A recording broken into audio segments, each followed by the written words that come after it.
Welcome to our guide on how to scan and upload corporate credit card receipts on Docyt app for iOS and Docyt. Let's begin. Open the Docyt app on your mobile and log in.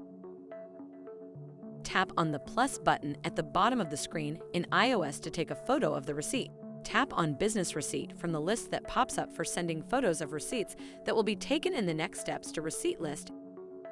Align the receipt within the camera frame, making sure it is fully visible and legible, and take a picture by tapping on the white circle at the bottom of the screen. After you take the photo, you can adjust the image by dragging the dots on each corner of the square to adjust its size and position it over the area of the image that you want to keep. Once you have adjusted the image, tap on Accept Scan to proceed.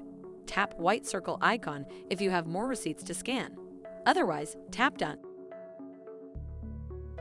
If you have more than one business in Docyt, tap the name of the business you are adding the receipt for. A text box to add memo related to receipt will be displayed. Update the memo field if you want to add a note or description of the receipt. Tap Skip if you do not want to add any text. If you added text, then tap Save. Document is being uploaded progress bar will be displayed. Wait until the progress bar completely turns blue. A success message will appear when receipts are sent to the receipt list of the particular business selected. And there you have it. You have now learned how to submit business receipts on your Docyt mobile app for iOS. And there you have it. How to scan and upload corporate credit card receipts on Docyt app for iOS. Thanks for watching this video. Check out our How to Videos playlist to watch more videos like this.